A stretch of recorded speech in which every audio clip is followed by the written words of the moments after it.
Good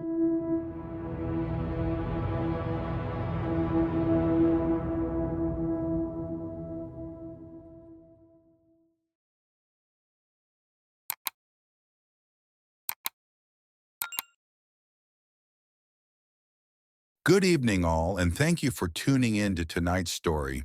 If you enjoy it, please remember to subscribe and like the video so we can continue bringing you more horror stories.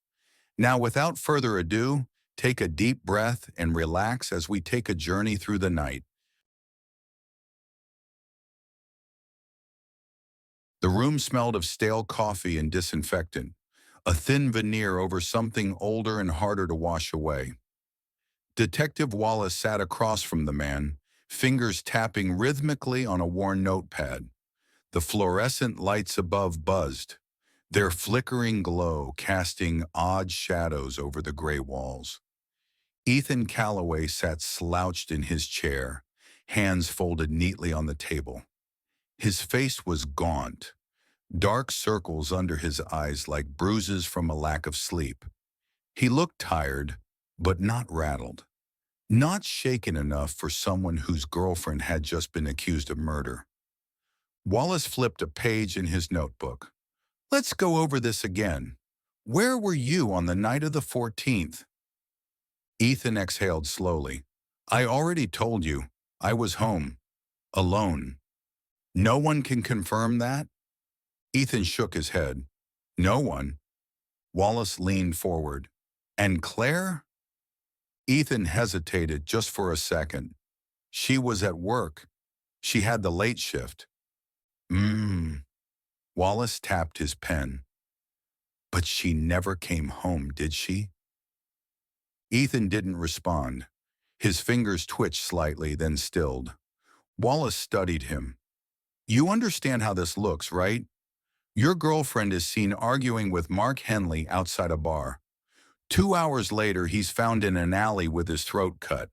No weapon, no witnesses, but the cameras caught them together. And Claire? She disappears. Ethan rubbed his jaw. Yeah, I understand how it looks. But you don't think Claire did it? Ethan met Wallace's gaze. Number Claire wouldn't hurt anyone. Wallace sighed, flipping through his notes. See, that's the thing, Ethan. We pulled Claire's records. She's clean. No priors. No history of violence. Nothing. You, though. Ethan's hands tensed just slightly. What about me? Wallace tilted his head. You were arrested 4 years ago for assault. Charges dropped, but the reports are still there. Some guy at a bar said you attacked him. Ethan let out a short, humorless laugh. Yeah, he tried grabbing Claire. I stopped him. That's all. That's all? Wallace repeated. You broke his jaw, Ethan. Ethan shrugged. He deserved worse. Wallace watched him, letting the silence stretch. The hum of the lights filled the space between them. Outside the room, the murmur of voices drifted through the walls. Other officers, other cases, other criminals. You loved Claire? Wallace asked suddenly. Ethan blinked, the shift in questioning catching him off guard. What? You loved her? Wallace repeated. Because from what I hear, things were rocky. Ethan's lips pressed into a thin line. We had arguments, like anyone. Right. Except your neighbor said he heard screaming a few nights before Claire disappeared. Said it sounded bad. Said she was crying. Ethan shifted in his chair. We fought. She left to cool off. That's it. Wallace nodded slowly. You didn't go after her? Ethan's jaw tightened. No. Wallace leaned back, stretching his arms. See, the thing is, I believe you. I don't think Claire killed Mark Henley. I think she ran because she was afraid, but not of the police. Ethan didn't move, but something behind his eyes flickered. a slow, creeping thing slithering just beneath the surface. Wallace tapped his pen against the table. "We found something, Ethan. Out near the river. A body, not marks, not fresh." He let the words hang, watching for the reaction. "Jane Doe, early 30s. Cause of death? Stab wounds. Deep. Messy. Left in the mud like garbage." Ethan exhaled. "And what's that got to do with me?" Wallace's smile didn't reach his eyes. The wounds matched the way Mark Henley was killed. Same blade. Same pattern. That's not a coincidence. Ethan said nothing. Wallace continued. "We checked the missing persons reports. A woman named Danielle Reese went missing 3 months ago. You know what's funny? She worked at the same bar where Claire was that night. The same bar you used to frequent. And the cameras. They caught you there too."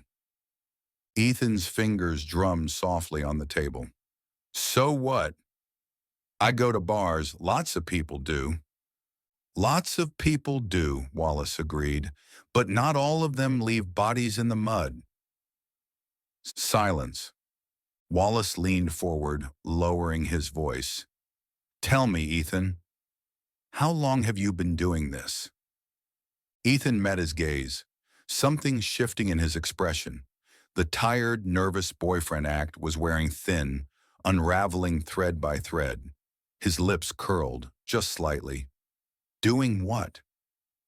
Wallace held up a photo, grainy black and white, a still from a security camera. A woman walking toward a dark car. The timestamp placed it on the night of Danielle Reese's disappearance. The car's plate wasn't visible, but the shape was unmistakable. Ethan's car. Wallace watched him. "You drove her somewhere, didn't you? Like you drove Mark? And Claire?" Ethan chuckled under his breath. "Claire ran, detective. You won't find her." He slipped. Wallace's stomach tightened. "Where is she?" Ethan leaned forward, mirroring his posture. "You keep looking in the wrong places.